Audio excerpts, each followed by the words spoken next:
So in this class, we're going to continue talking about the therapeutic use of mantras.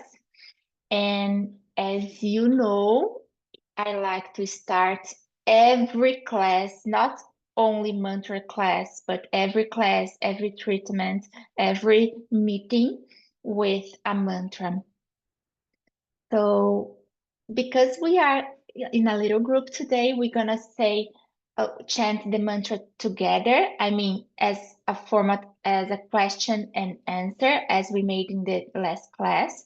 So I chant first and you repeat. So I would like you to open your mic and then we can chant that together. So just find a comfortable position with your spine straight and relax your shoulders. Take a deep breath. Feel the silence within and let the mantra begin. We can also put your hands together in front of our heart. Asatoma, Asatoma, Sadgamaya, Sadgamaya, Tamasoma, Tamasoma, Jyotirgamaya, Jyotirgamaya, Mrityorman, Mrityorman, Angritangamaya,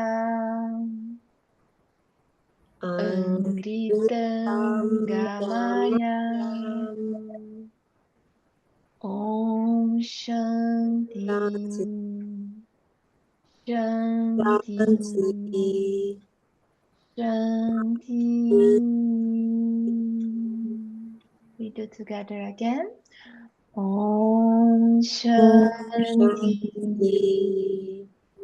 Shanti, Shanti.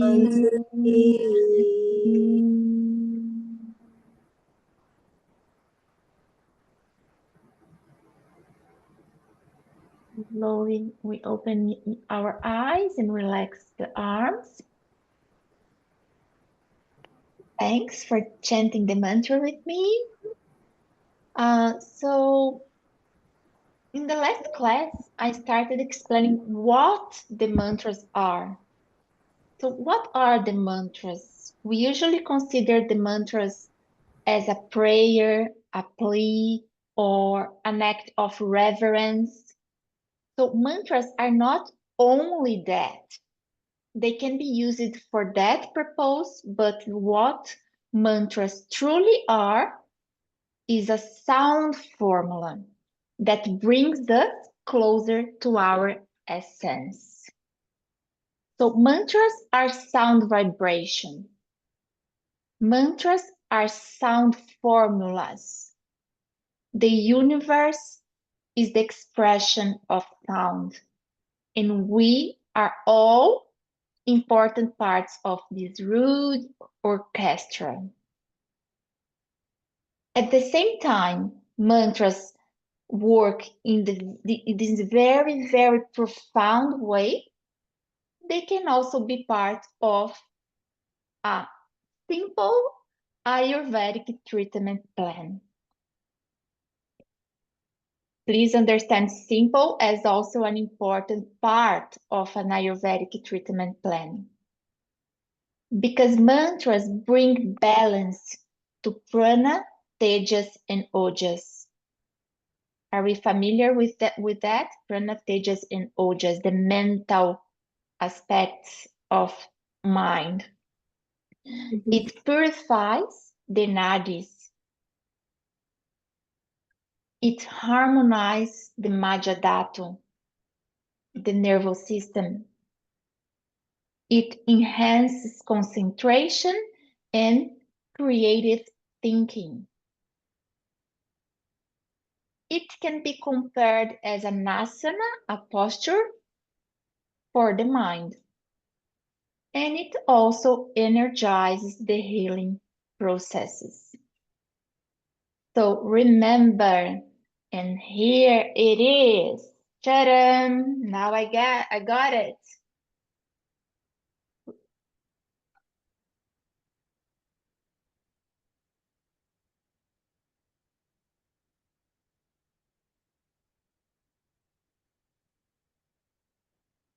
If you tell me that this is a Tibetan bowl, or how do you say, Mel? How do you call that? The sound bowl, Tibetan sound bowl. Sound bowl. I will say no. This is called sino-tibetano because I learned that this is sino-tibetano. So what this really is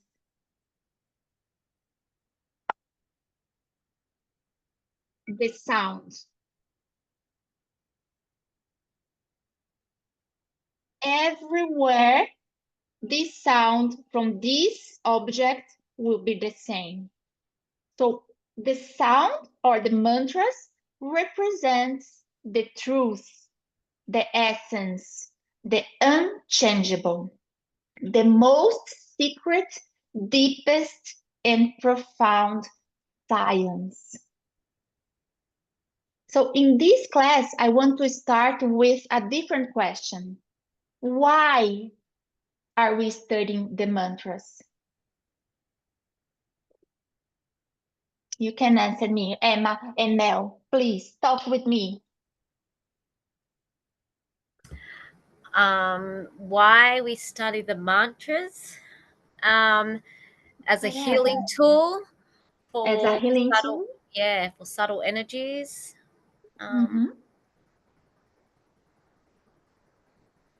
Is it because working with sounds, sound was like the first thing that came into manifestation? So Yeah. that's like the primary healing modality. I don't know, something like that. Yes, yes, but I will develop it more. But I wanted to hear from you. So when it comes to Ayurveda, the science of life, mantras are the most powerful tools to heal everything related to our psyche. What is psyche? Everything that's um, everything related to traumas, emotional changes, anxiety, irritability, every mental issues can be balanced with the use of mantras. So while we use herbs, lifestyle, diet, massage, mainly for the physical body, right?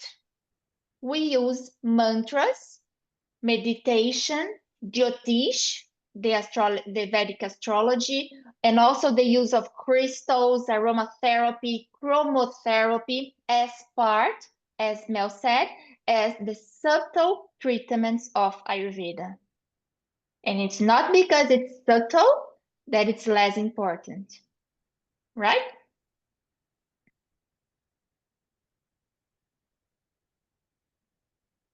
We also talked about the uses of mantras, describing how our memories, beliefs, conditionings, mental patterns does not have true existence like the eternal cosmic consciousness.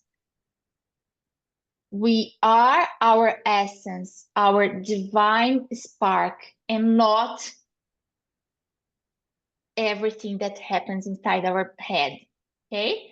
In this, it is the aspect of the mind that says, I am this body. Remember, we talked about the ego. I am this mind. No, this is a false identification of the self with the body mind, and this creates duality, suffering, and sometimes disease. So we talked about that. If we think about the main imbalance when it comes to the therapeutic effects of mantras, we are talking about ego.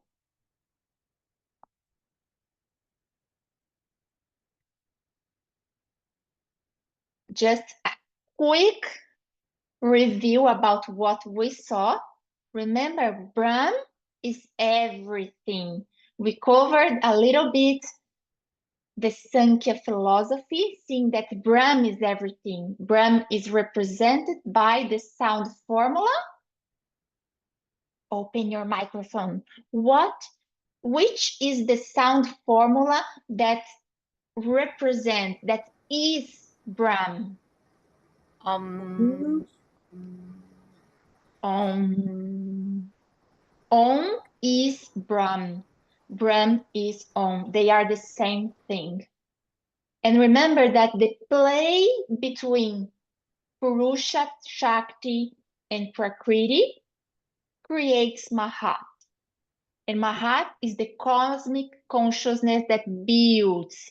Mahat is the architect of the universe, and this universe includes us. So, who are us? Who are you?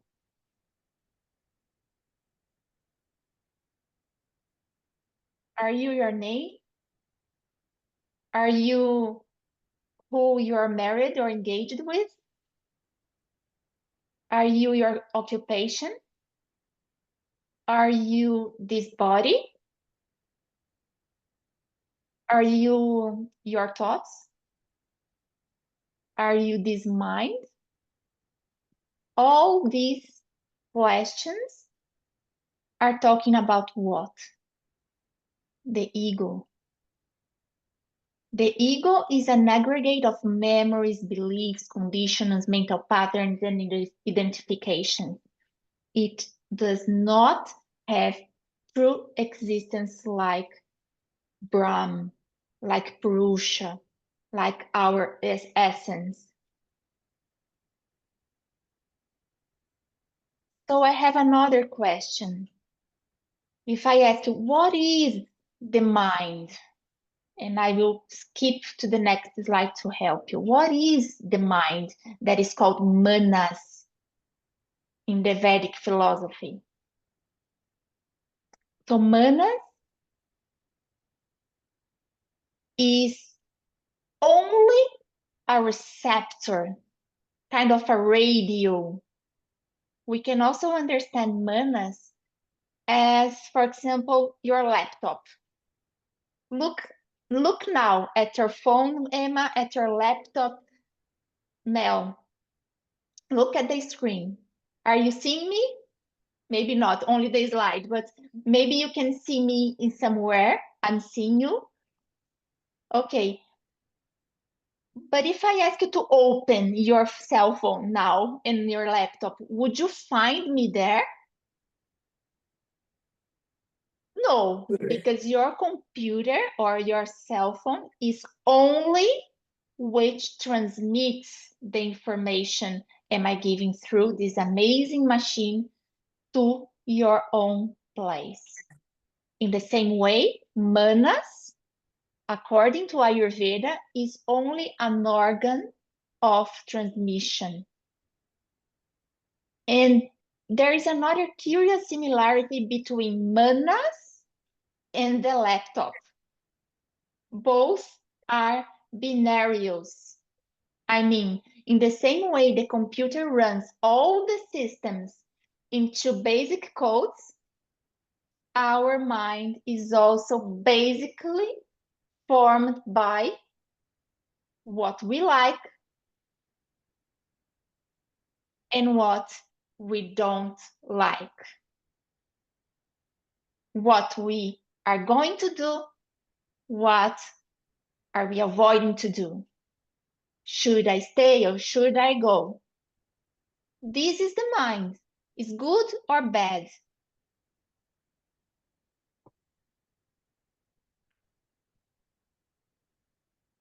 We saw in Harmony's class about psychology that we covered about the several layers of psyche.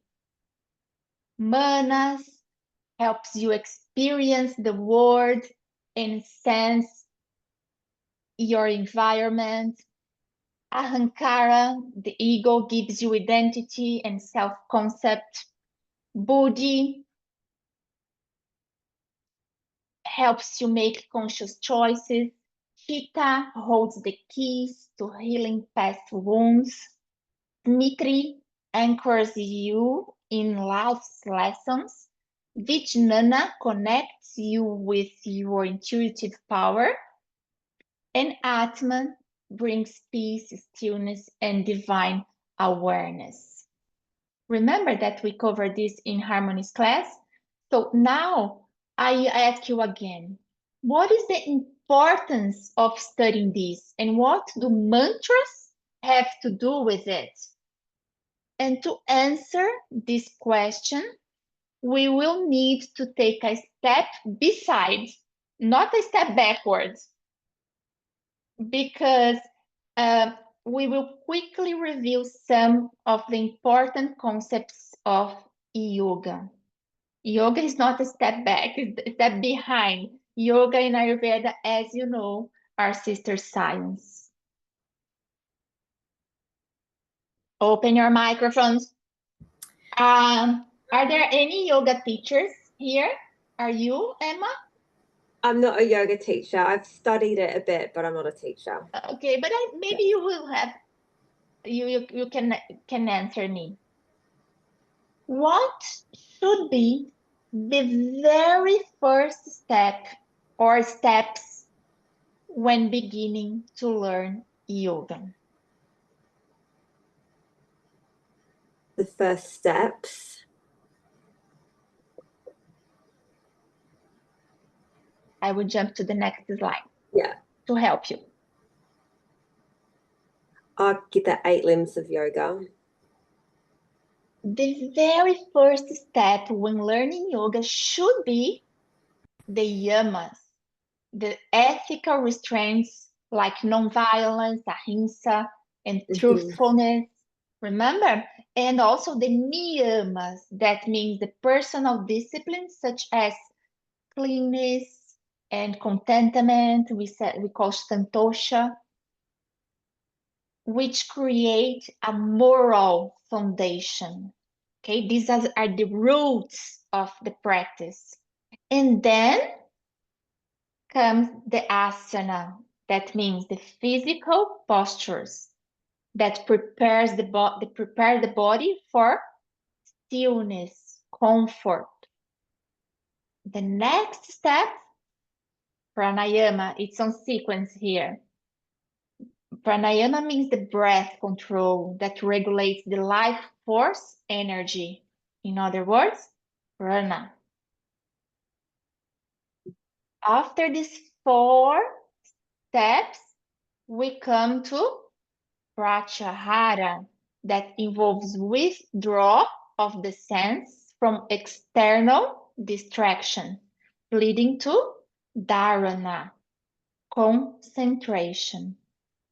So dharana means concentration. And dhyana is the meditation itself. And the last step, samadhi, means the union with the self or pure consciousness. So if you already studied that, perfect. But if you don't, or if you are thinking about like, why do I need to know that if I'm working only with Ayurveda? If you like mantras and you want to use that as one of the strongest tools for healing emotional imbalance, you will need to delve deeper in these yogic concepts, right? And if I ask you again, considering these 8 steps, these 8 limbs of Patanjali Yoga, where do you think mantras are?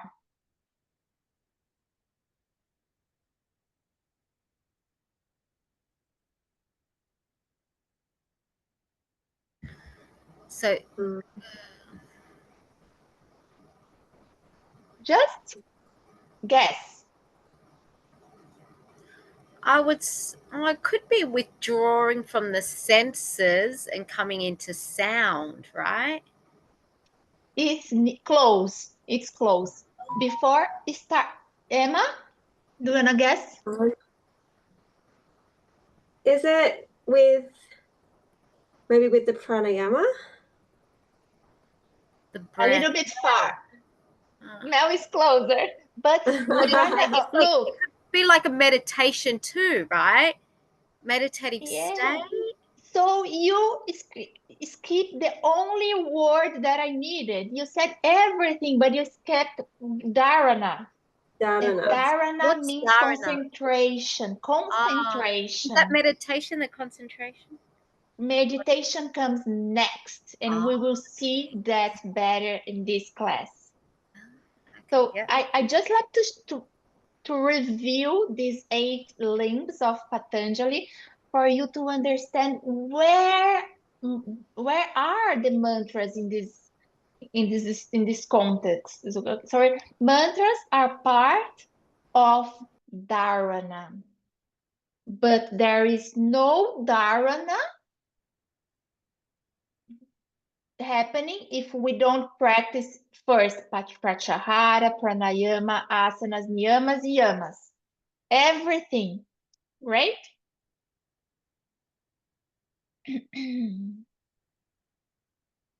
So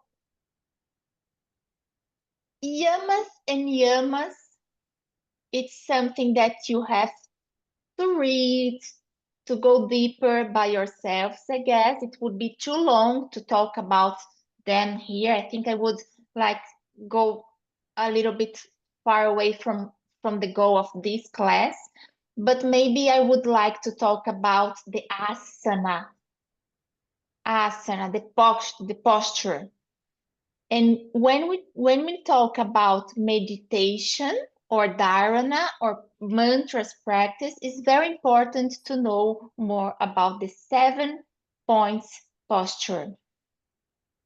Because we saw that in the breath work course. Were you there, Emma? Yes, you were there. We saw the same picture in Harmony's presentation. So we are like an open electric circuit, and all the movements in the body are governed by Vata energy.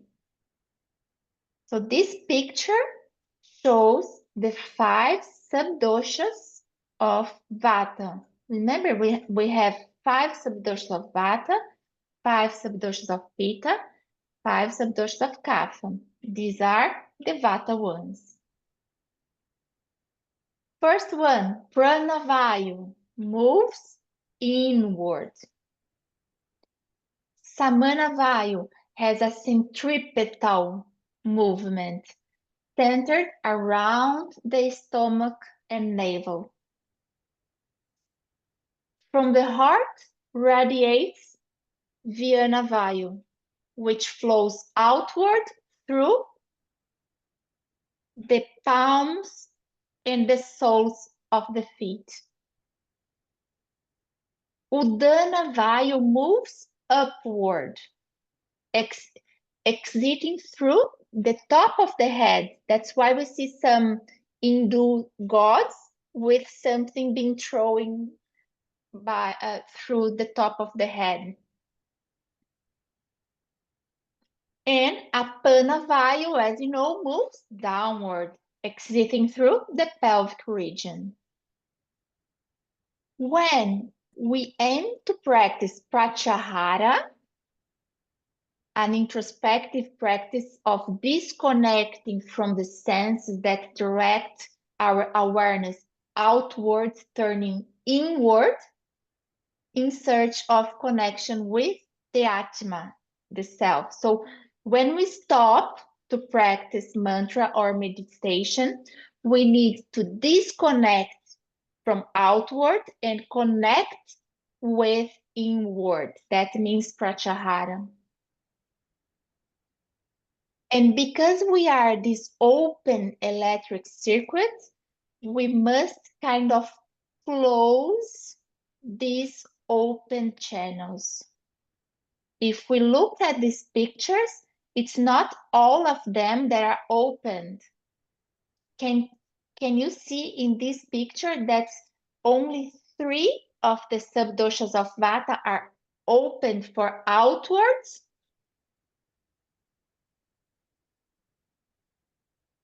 Udana,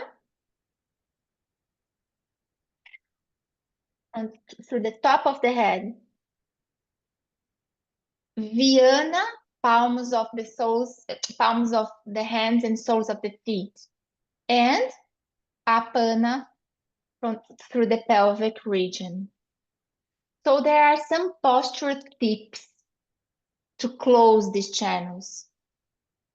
The knees should be lower than the hips to provide forward balance and greater comfort. That's why we put something higher under the hip to make the hip always higher than the knees. The knees should go to the floor. The spine is the most important part, so we should sit on the ischial bones.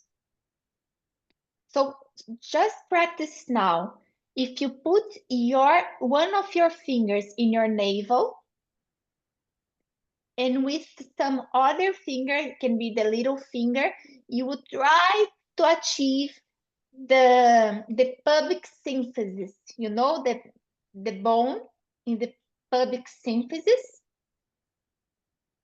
Great. The center of gravity when seated for meditation should be the midpoint between the pubic symphysis and the navel. Okay? Head, another important point. If the head is too lifted, it tends to daydream, think about everything but meditation. If it tilts too far down, it induces sleepiness.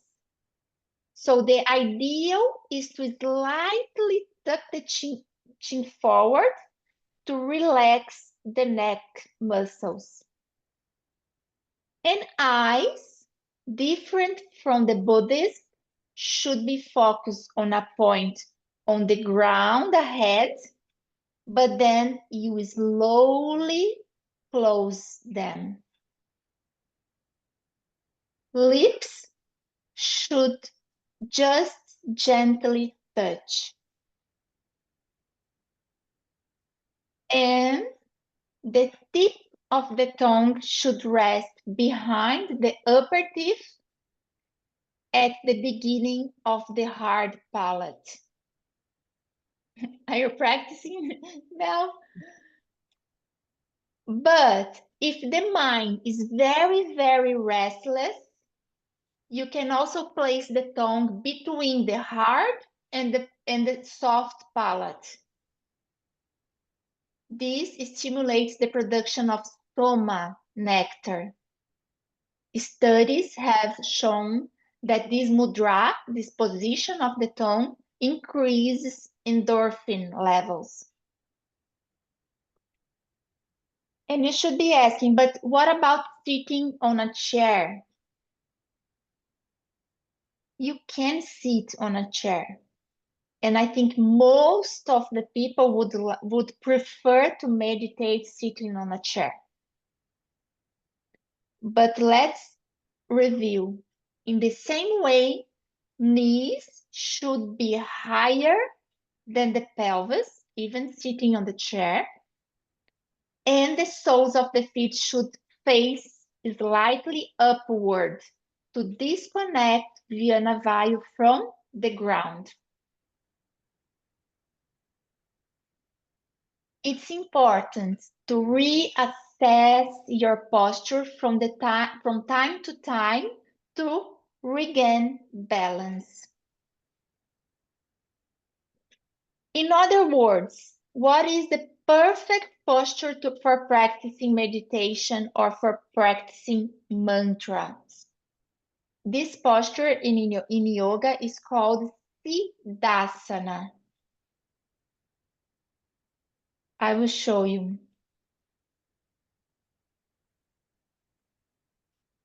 Other side. Siddhasana.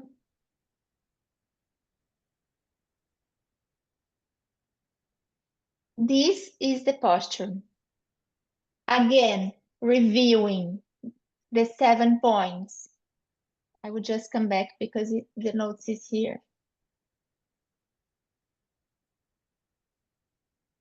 We must sit in the floor or in a cushion or in a chair.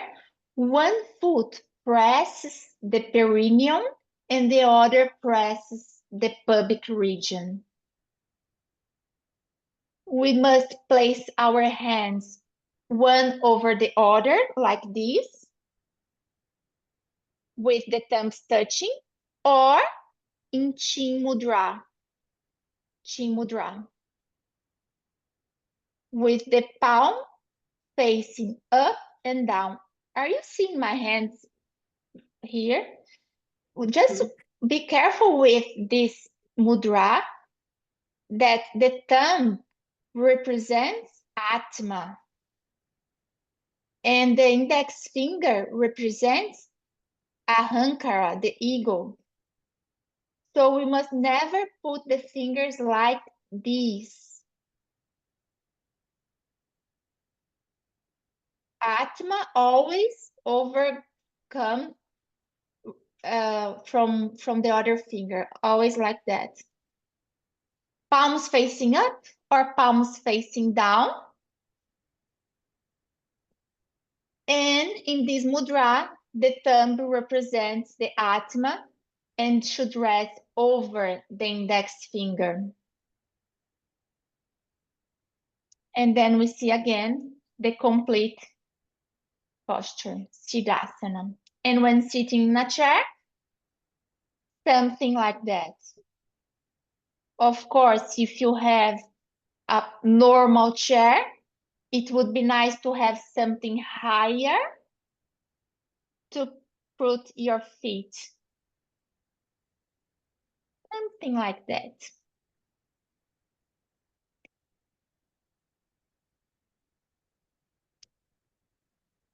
Remember what is dhyana? So dhyana means meditation itself. But before that, I think I have to cover something here. This would be very important. I think I need to do a very, very quick practice with you, considering what we covered till now. So whatever you are now, just bring your body to a more comfortable position.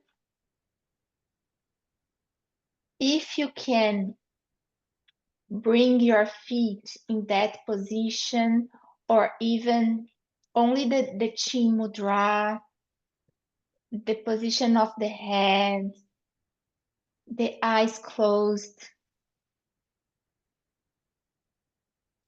Only for a while, bring awareness to the inhalation and exhalation happening at the tip of your nostrils.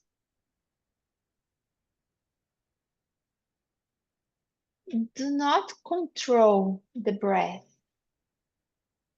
Just feel it.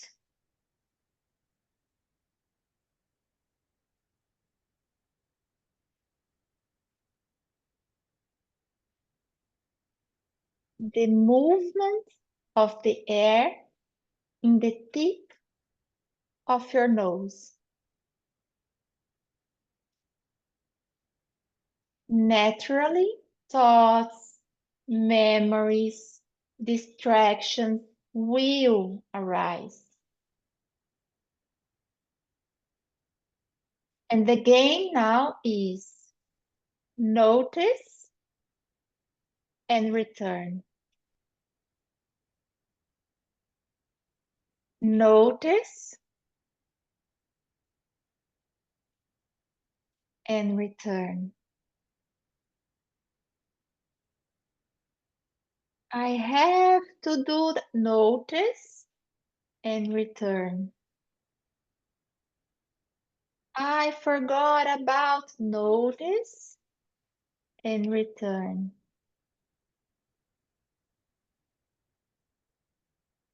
Someone is calling me. Notice and return. Return to your breath. And as your practice progresses, the posture becomes more familiar and easier. And also your attention naturally settles more on the breath. And that's maybe the moment to begin practicing mantras. And now, stay there. We're gonna practice the Om Ram. So mentalize the Om when inhaling. Mentalize the Ram, RAM, when exhaling. You only mentalize I will chant sometimes only to give a rhythm for our practice. So when inhale, Om, exhaling, Ram,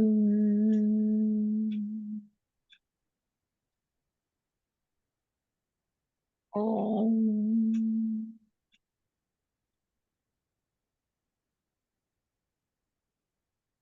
Ram,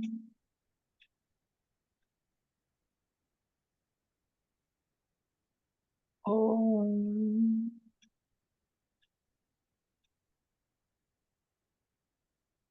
Ram,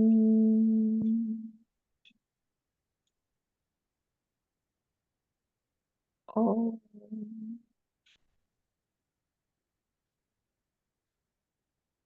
Ram, Om,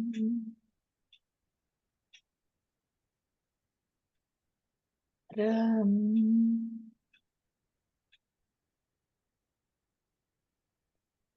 Om,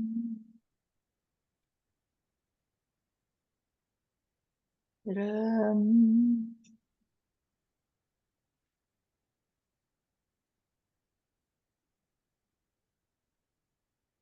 And then ideally we would repeat that for 108 times or from 10 to 15 minutes.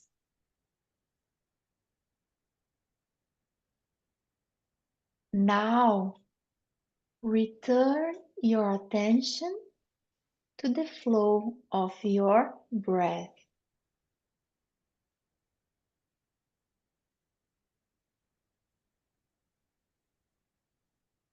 Try to create the image of the sun shining very, very brightly.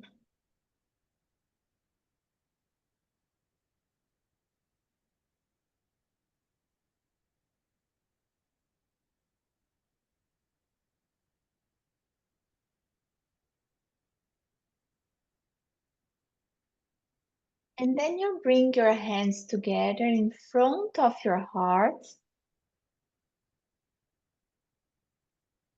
and give thanks to life for this moment of peace. And we dedicate this peace we have found inside us to all living beings.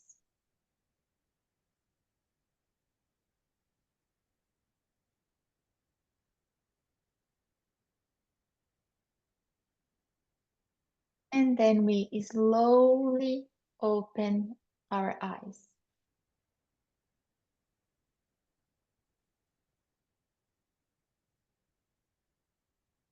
And then, come back, Emma, come back. So, so here starts the meditation itself. After finishing the 108 mantras, we start dhyana. And we can consider dhyana as something called in Sanskrit Chinta Rupa.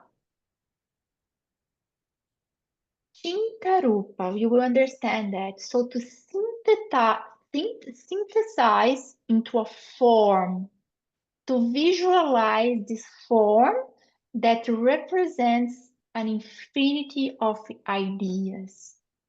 That's how I try to bring the image of the sun shining brightly.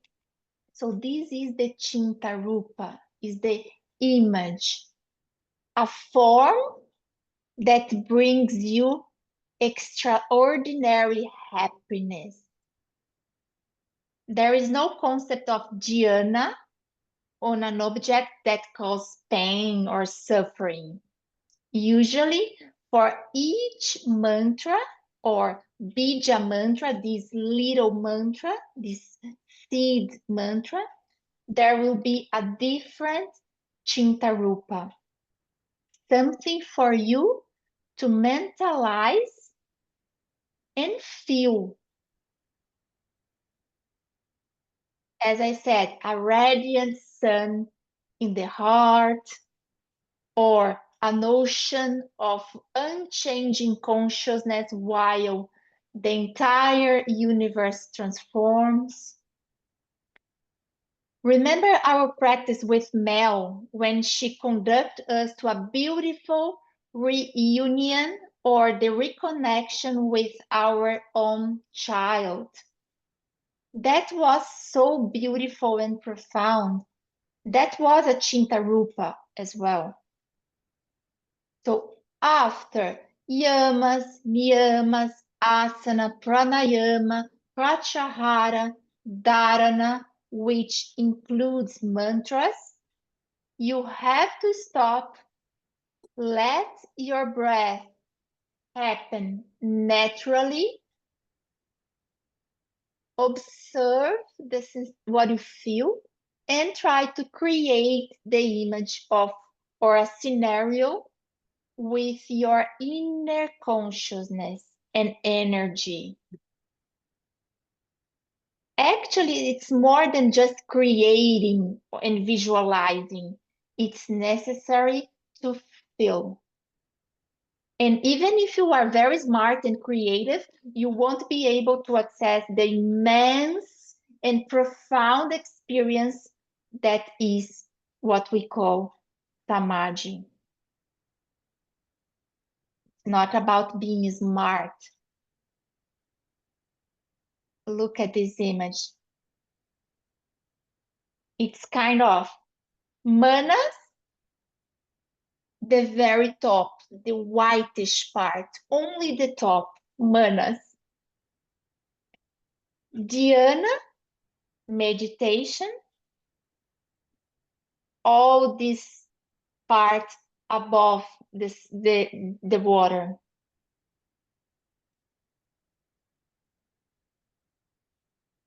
And samadhi, the whole thing, everything.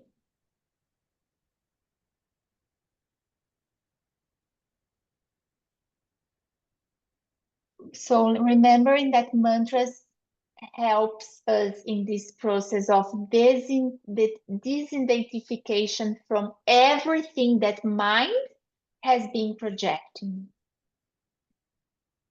And these are some of, we practice the Ram, But these are some other examples of bija mantras.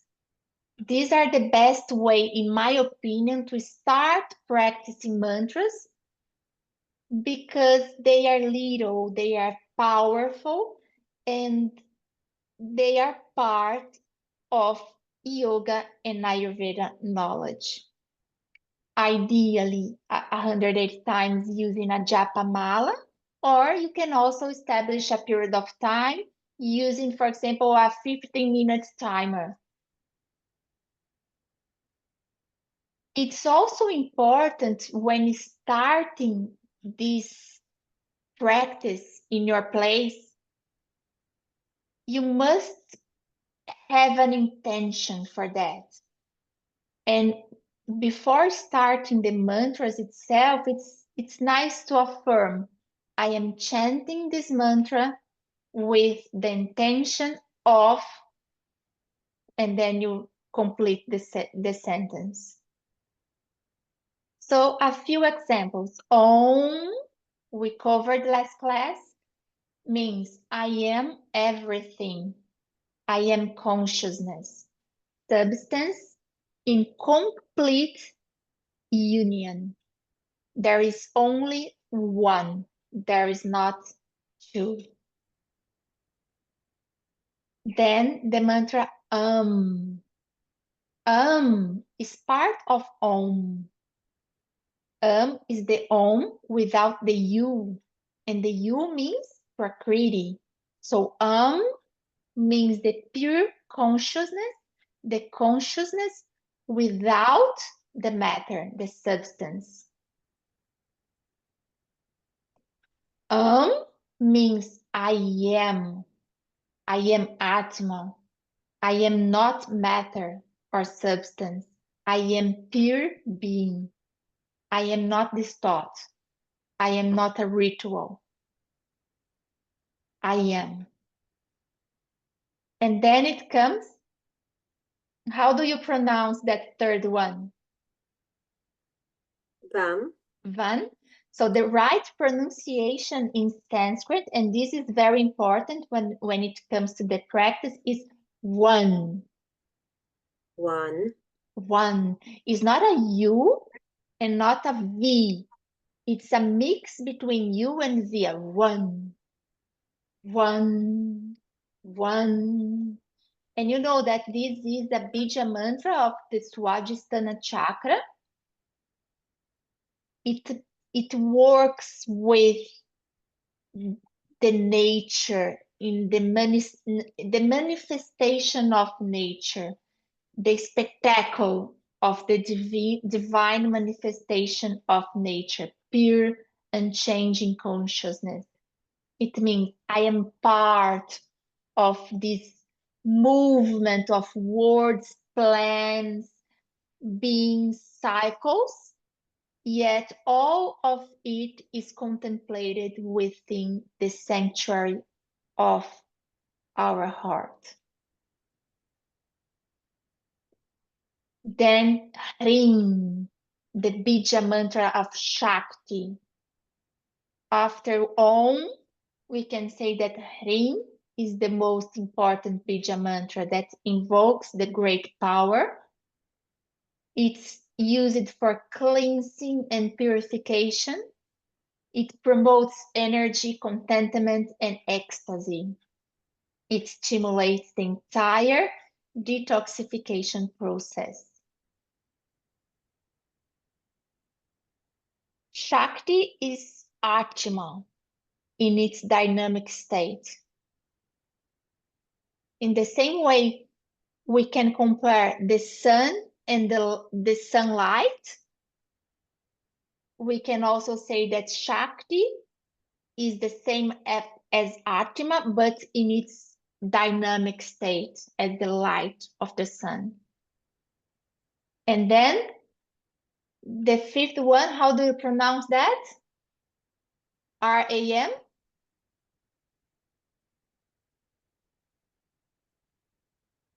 Right. Ram. Ram. Ram. It's important to pronunciate like that. Ram. Ram is the best mantra to bring protective light and divine grace. It enhances resilience, calmness, rest, and peace. Used for conditions of excess of vata and mental imbalances like instability, inconsistency, poor memory, irrational fears, conflicts, or difficulties. It stimulates ojas and strengthens the immune system.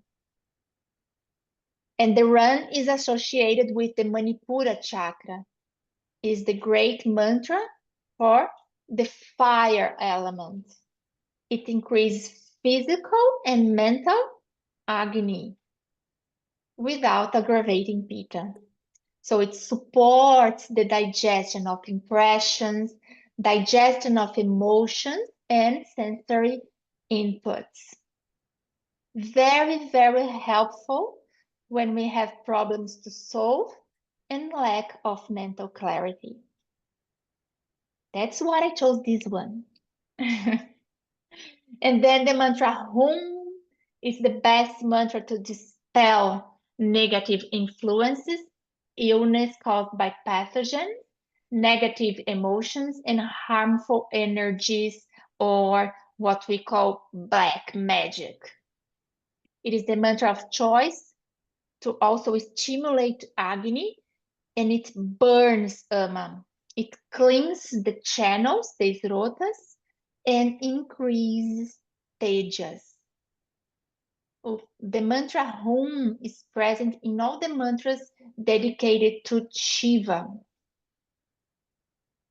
And these are only some of the bija mantras. I will jump into the last one, that is Aim. Aim. It's not a, it's A. Aim, the power of self-knowledge. Supports study, organized thinking, and it's beneficial for attention deficit disorders and autism. It is the best mantra for the mind, helpful for mental imbalances and enhance intelligence. And this Aim is dedicated to Saraswati, the goddess of wisdom and learning.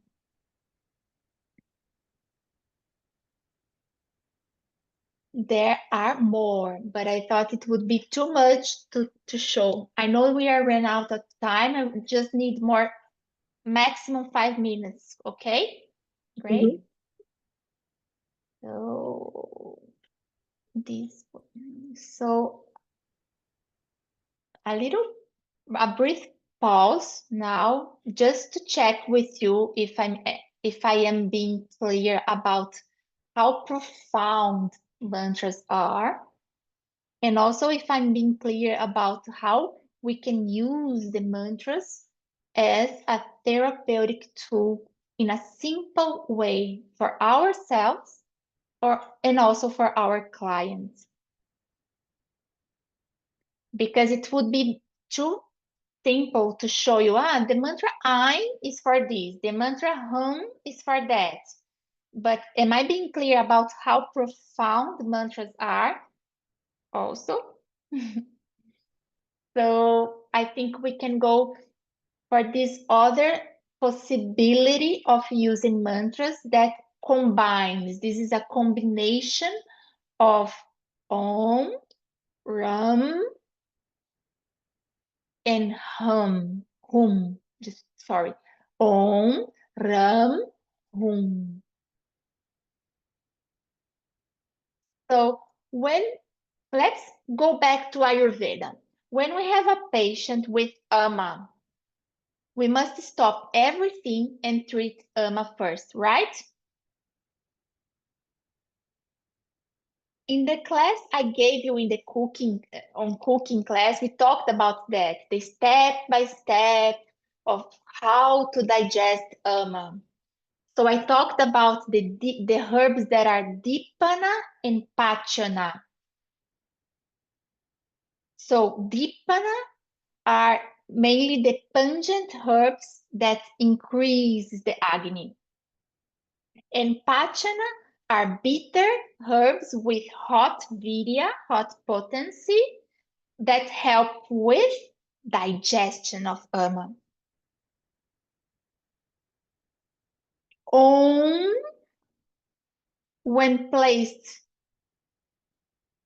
before a mantra, brings more and more power to that mantra. So in the same way, we add herbs with pungent taste to increase the agony. In this sequence of bija mantras, the ram, look at the slide, ignites the fire of consciousness. The ram is the pungent herb in a diet for treating ama. And the hum is what burns, digests, and moves ama.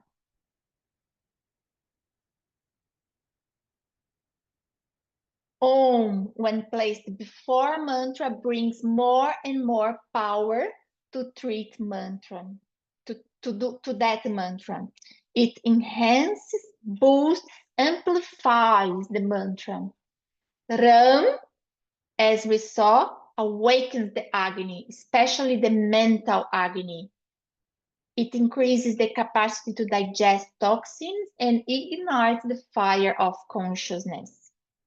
So it's good for fear, stress, anxiety. It calms the mind, increases resilience, treats vata disorders and mental issues, and it also stimulates ojas, as we saw.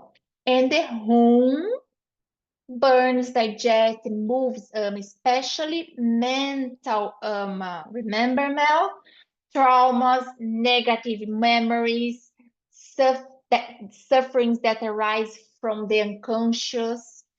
Is this bija mantra that increases tejas, improves sadaka pita, the subdosha of pita located in the mind, that helps us to the understanding process. So hum is the mantra for protection against negative influence, such as bhutas or elementals. This is a very interesting topic, that bhutas or elementals are kind of thoughts or shape of thoughts that are often created by ourselves. Bad emotions that we create. So the treatment is, you must identify your negative emotion that is being like a pattern in your life. You try to create an image of that or a shape with a color, and then you do all the process for beginning the mantra, yamas, niyamas, asana, pranayamas, pratyahara, mantras, and then you start Om, Ram, Hum, mentalizing that shape and color of your negative emotion for 180 times. Om, Hum, Hum, Om, Ram, Hum. Om Ram Hum. Om Ram Hum. Ideally for 40 days, from 10 to 15 minutes or 180 times. So this is also a treatment that you can try yourself, or you can teach a client to do by themselves. I'm getting close to the end, I promise. So yes, My wish was to talk about now about the how Jyotish and the planets also have their mantras, but I think it would be too long, and I can teach you in a next class about mantras because this is so interesting. Each time of the week, each day of the week, we have one planet that is governing, and we also have one mantra for each of these planets, so it can also help us with the things we are willing to achieve. But it's too much for today. I will skip this and let this for the next class. So I must just thank you so much for all your attention and for being here with me. And of course, Emma, if you have any question, and also Mel, you can ask me now if you have time. I have time, I'm free now. Or you always can text in the Facebook group.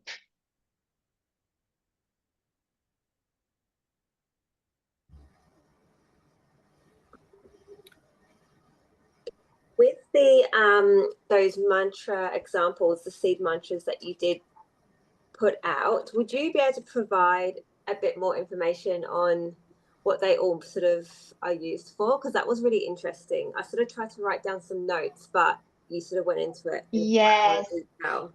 yes, and because they are not written in the slides and only Yeah, in my notes, and there are yeah. more, Emma, there are more. I think there are at least 5 more, very interesting. And of course, I will write it down and I Mm-hmm. will share with you. I don't know how, if it's going to be through the Facebook group or if Harmony can add in the platform or mail to add for your topics. I can Okay, do that for you for sure. Yeah, I thank think you. definitely give it to Harmony, and she can add it as extra resources within this lesson. Yes, but I think that would be like is kind of compulsory, mandatory to watch this class first because I really don't want the students to go directly in that and just use that, oh, use this, use that without Mm-hmm. all this debate. Yeah. That will be at the end of the class, you will have a code that we will give you access to open the next document. Yeah. Okay, Emma, thank you so much, Good. Mel and Emma. Do you have any other question? No. I've got a question. I don't Mhm. know if I'm thinking the right way or not. My question is, when you're talking about the 7 layers of the mind, because most of my clients are, it's all mind and healing.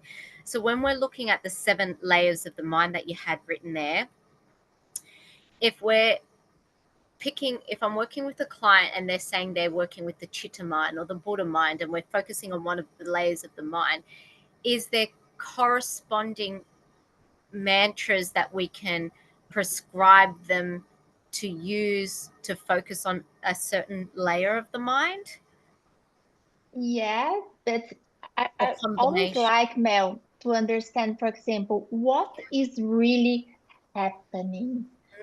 What are the symptoms? Is there any cloudiness or Mm, darkness in the mind? What are the symptoms? Oh no, it's overthinking, or is that lack of energy to think, like a very tamasic? So mm, I like to go from that.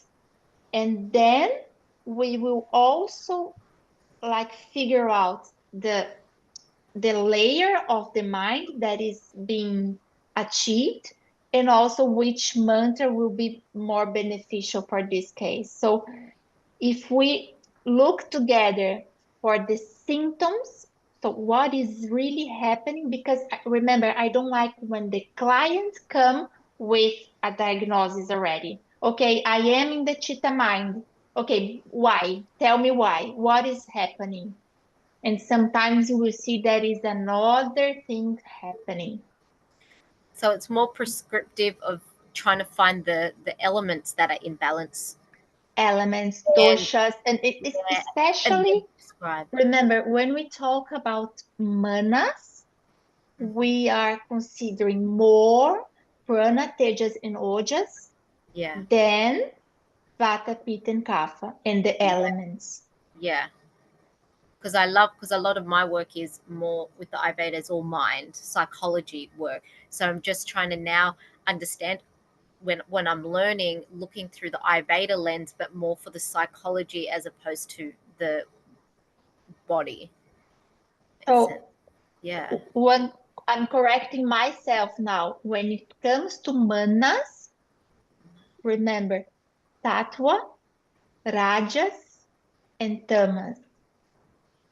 Okay. And when it comes to social aspects, so astral, and then it goes or more subtle aspects of our being, and then comes prana, tejas, and ojas. Okay. So if you are working directly with mind, you should go deeper to the study of sattva, rajas, and tamas. Okay. I might get you to text that to me later. I'll remind you just so I can see what the words are. And Yes, yes, I can text you. thank you. This was great. Thank you so much. Now Thank I think we you. can stop like recording, but we can leave, I think. Thank you so much. Have a great day, Emma. Have a great day now. Thank you. Bye. We Bye. keep in touch.